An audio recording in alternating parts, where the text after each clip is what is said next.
What's up, guys? Welcome back. This is another Monday Weekly coming not at all live from Seoul. Every Monday we gather together to play some Magic, make a lot of misplays, punt a lot of games. We come from all over Seoul.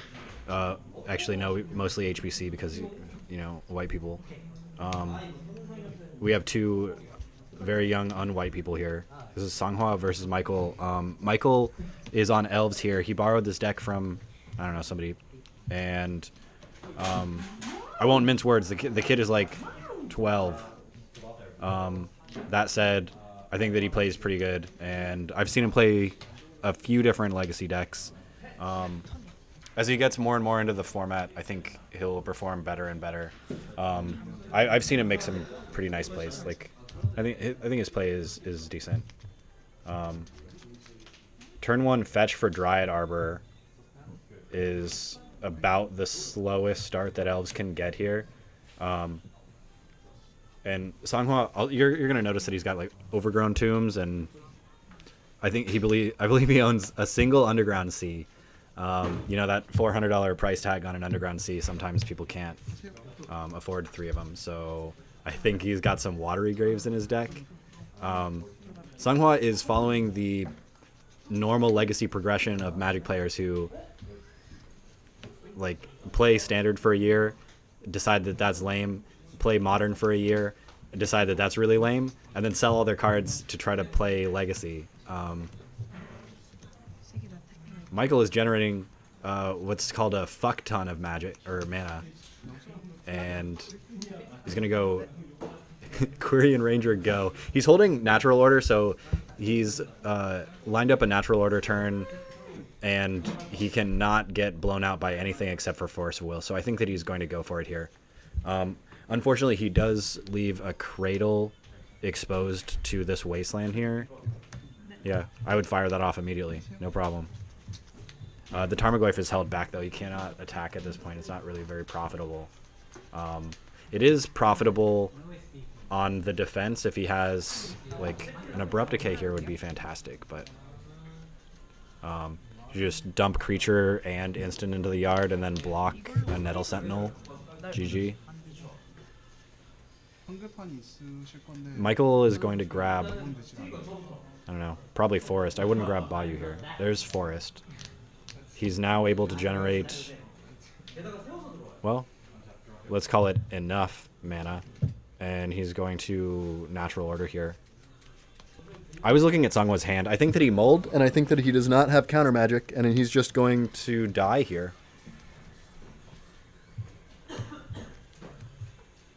Sanghwa will generate 4 mana, Natural Order. That's a little hasty. Well, don't thumbs up until he sacks the creature.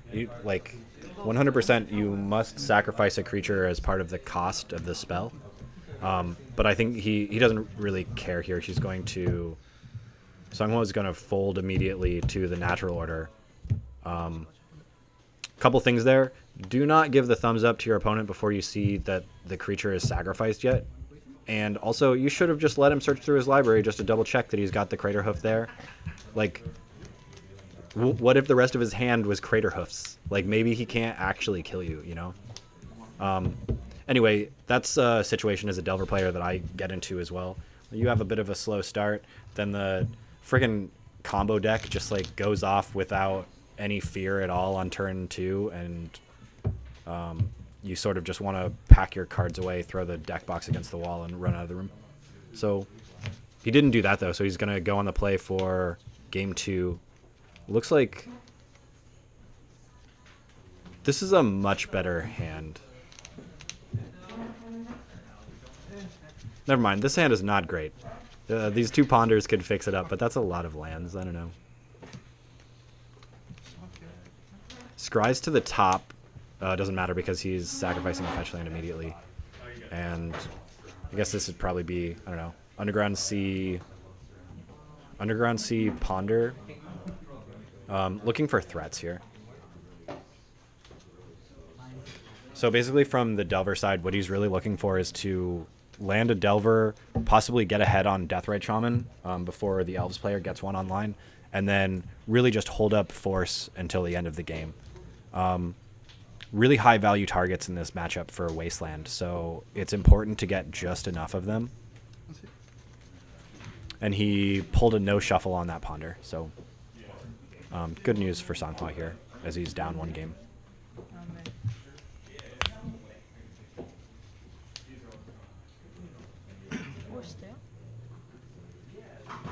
And one thing to note, guys, if you're an Elves player and you turn 1 search for... Well, hold on. Pull that Green Sun Zenith out of the graveyard. Like, that's supposed to go... That has to get shuffled back into your deck. I hope somebody walking by fixed that for him.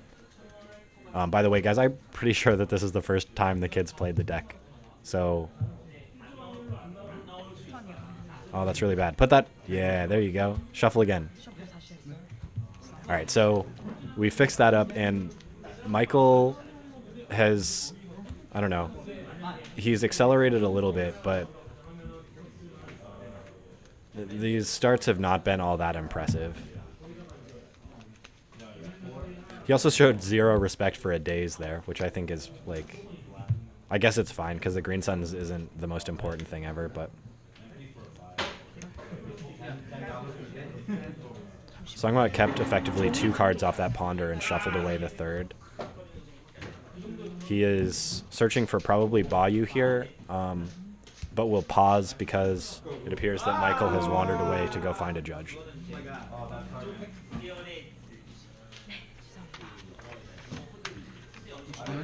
Or just that piece of paper, never mind.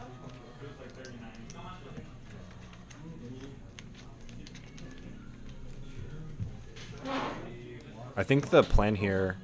Alright, so Trop, okay. I suspected Bayou there, and the reason I say that is because I'm pretty sure he's holding a Liliana of the Last Hope, and getting up to 3 black mana is quite important.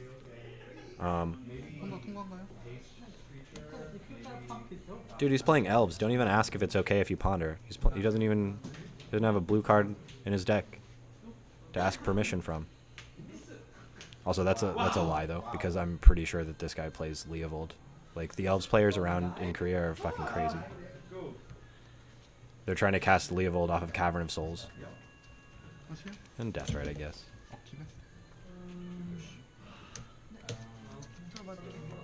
Michael goes to draw for the turn and gets his land killed.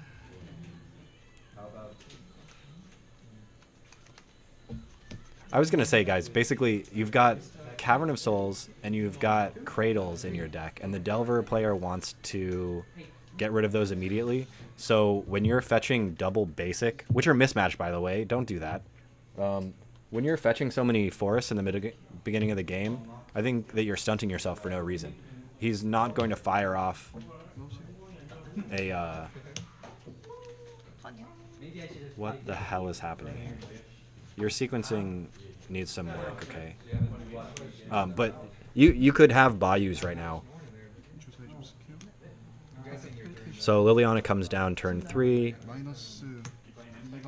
I see why he grabbed the Trop last turn, because he really wanted to be able to ponder with another blue up for, you know, reasons.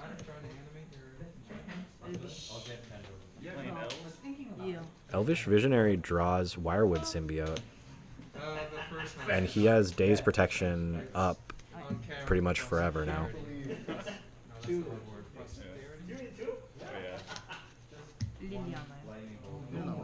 He goes to combat before casting anything else because he really wants to untap Nettle Sentinel.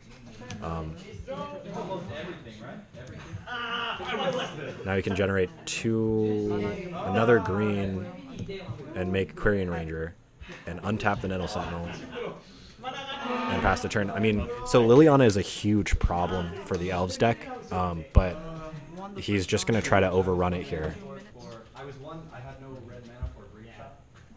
And our Delver player is going to take a quick little read of the ever annoying Quirion Ranger Wirewood Symbiote.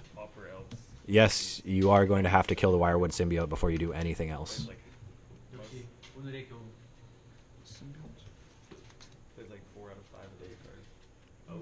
Michael pauses here, wondering if he can save his symbiote some way. But you cannot, because he's not an elf, he's an insect. 2 Too bad. 얘는 엘프도 아니고 포레스트도 아니고.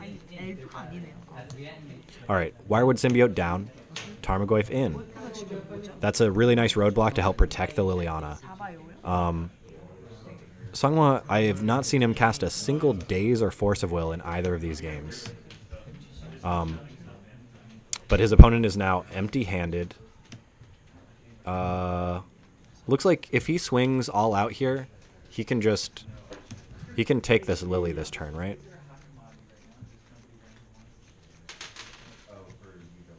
Yeah, I think Lily ticked back up to 2 this last turn, and Tarmogoyf's going to eat something, but Michael just wants it off the table so badly he's willing to throw something under the bus here. Goyf will gobble up. I'd say I want that Quirion Ranger probably, because it's the most annoying card to deal with, but I could see an argument for the Visionary as well. I'm not the best player in the world, but I'm pretty sure I snap Quirion Ranger here. Maybe my decision would change if I played a couple of reps of the Elves deck myself. Pretty sure that's correct, though. I mean, he doesn't even have Symbiote out. All right, so he chooses to kill the Quirion Ranger. Like, that was my line as well. Liliana goes to the graveyard. Tarmogoyf is now very large with the addition of Planeswalker into the graveyard. And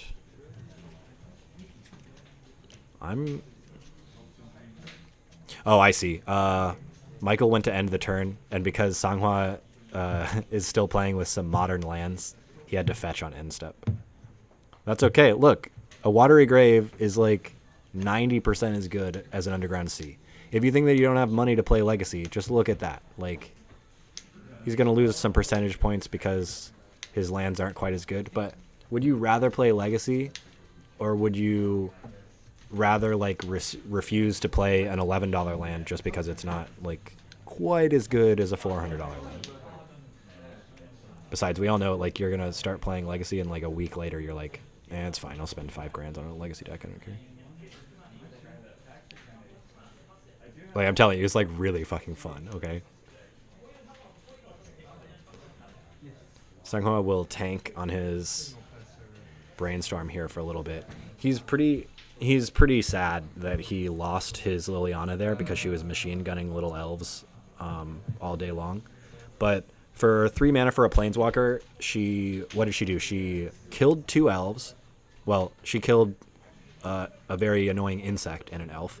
And then she absorbed 2 attack steps worth of damage. So she fogged for 2 turns, and with nothing else really going on, I think that card would have taken over the game. So hey, Tarmogoyf gets frisky, and Michael will take 5. And Michael is empty-handed here. He is making no attempt to like keep cards in his hand. So when I look at an opponent who basically only needs natural order off the top to win, but he is repeatedly just like playing every land as he gets it. Like, look at that. He just dropped Cradle. I'm sorry, everybody. That's incorrect. You can keep that in your hand, make your opponent guess like what it is you have, and don't open up the Cradle to a Wasteland. You don't need to put it on the table. You're not even using it. You know, so that's a bit of a misstep. I'm sure he'll clean up his play continually. Anyway, True Name comes down, and he's going to be able to really start pushing in a lot of damage.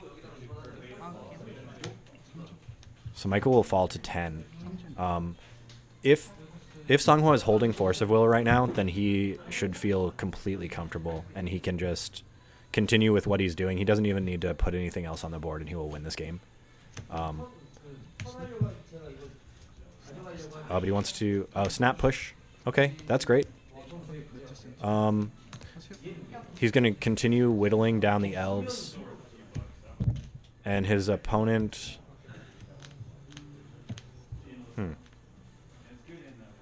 He doesn't know it, but his opponent has drawn yet another land, so I think that he's very dead. But Michael correctly neglects to play it this turn. 아니요. Okay, that's great. Well done.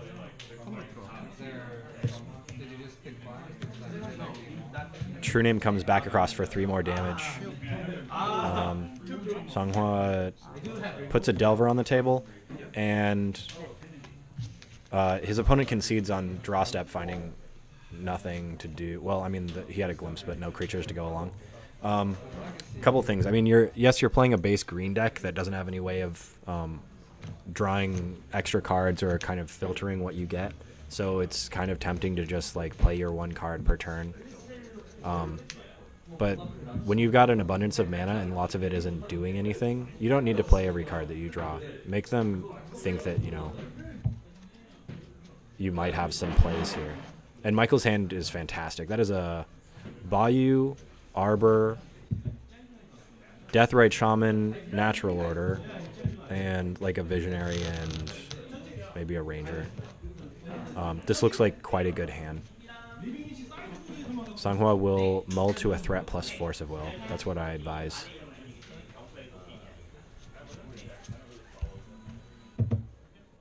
So our Delver player is mulling to 6 on the draw.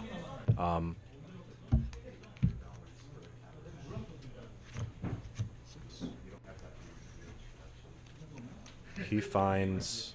Wow, he's playing basics. Is that Swamp Island in hand? It's kind of gross. He tanks for a bit and then bottoms his Scry. No?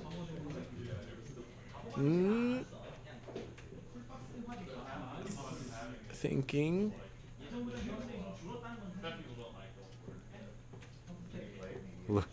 Looks at it again, bottoms his Scry and says, go ahead. Turn 1 Deathrite Shaman was not unexpected from Michael here.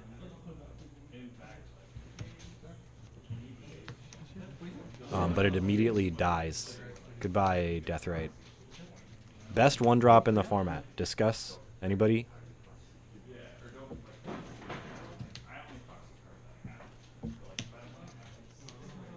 아니 잘못했네요. That's interesting. 이걸로 What? 할게요.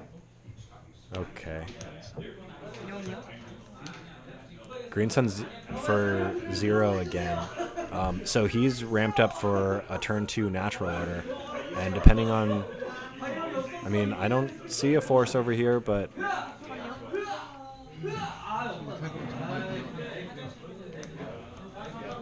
Michael again places the Green Sun Zenith into the graveyard and then is corrected to put it back in his deck. Sanghwa has drawn Liliana for the turn. Really not what he wanted to see here. He wants more... Well, he wants counter magic is what he wants. Or easy to cast, low mana cost spells for the beginning of the game to get him really going.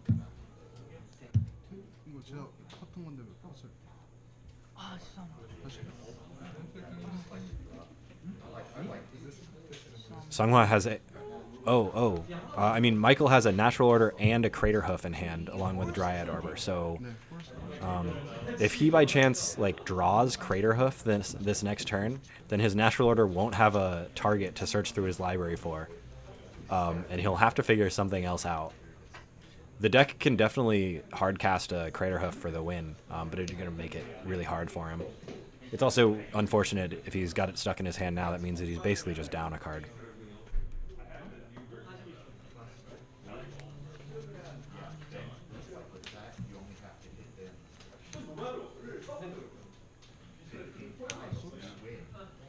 Oh, the Thoughtseize will come in and take the Natural Order with no problem.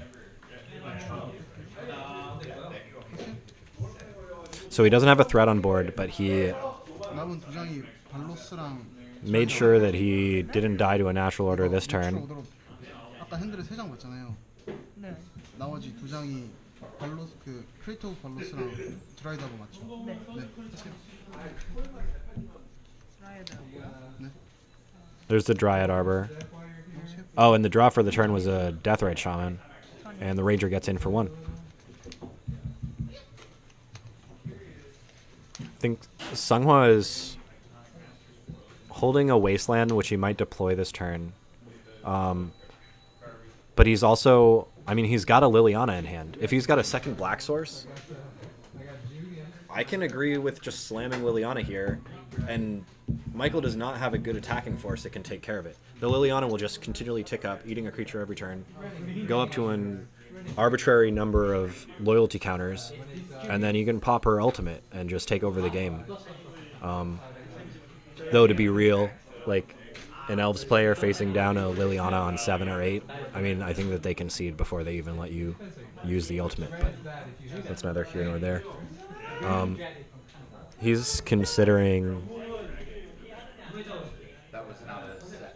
Actually, I mean, he's holding his cards completely vertically, so I can't actually tell what he's considering. He goes for the... He goes for a not... That's not a black source. So he neglects to get Bayou here, and will be unable to cast a Liliana. He's got something better to do here. Which... Oh, I'm thinking about the land. That was like a little delayed, dude. I don't know if you can. Okay, he goes and grabs Overgrown Tomb instead to get double black so that he can cast Liliana. I mean, just remember, guys, we're playing at regular rules enforcement level here on Monday nights. These,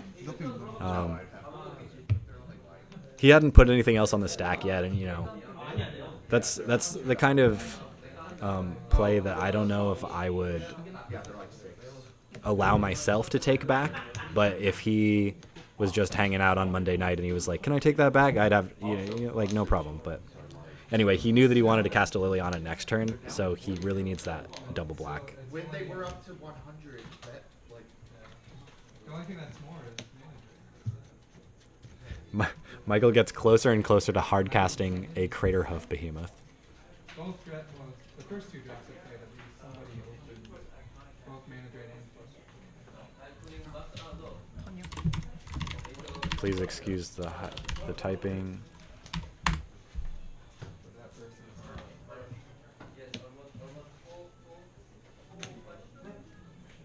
So creatures you control get +X/+X. Well, there's Liliana, and Liliana's going to start eating Dryad Arbors. Nom nom nom nom nom nom. Oh, she goes after Quirion Ranger first. Then a Wasteland takes down a Dryad Arbor. And then Michael is so low on creatures now that even if he tried to cast a Natural Order, he'd have to sacrifice like his only thing on board. Unfortunately, I don't think I see a way for him to get out of this.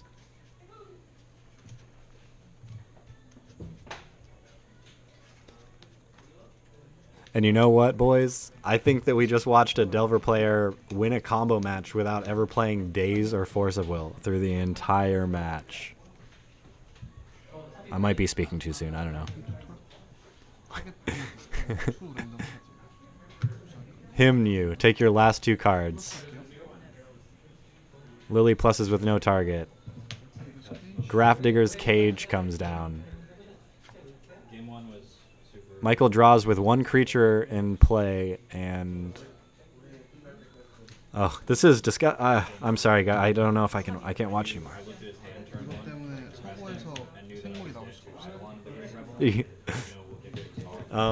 Yeah, when your opponent attempts to cast a Green Sun Zenith and you point out Grafdigger's Cage says that you cannot search your library for creatures, which means, you know,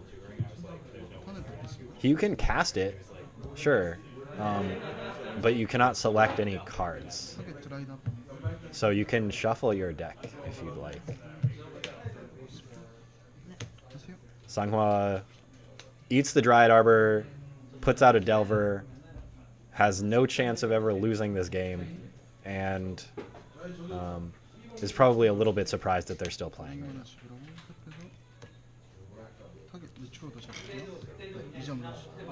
I think we're all surprised that they're still playing right now.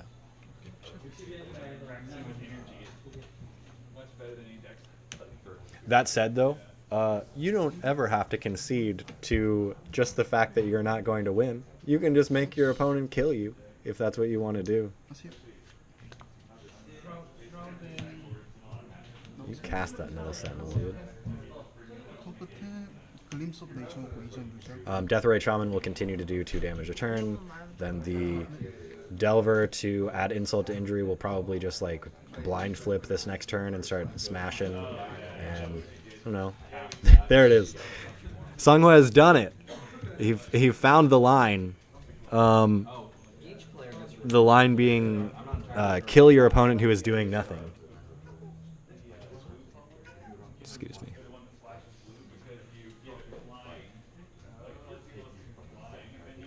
마이너스 7 할게요. 릴리아나 제 분모단에 Michael is checking what the ultimate does on Liliana. Go ahead and give that a read. I'm also pretty sure that I can say anything that I want at this point because there's no rational reason why anybody would still be watching this video. Like, this game ended like 4 minutes ago. I wonder what I can say that's like super crazy. And then this guy says, and then make 27 copies of 하세요. every bag. 토큰 주고 감사합니다. I hope nobody heard that. Wow, he plays another land. He's got a chance, boys. I'm just kidding, there's no chance. Death Ray Shaman does 2 more damage. Life is insane right now.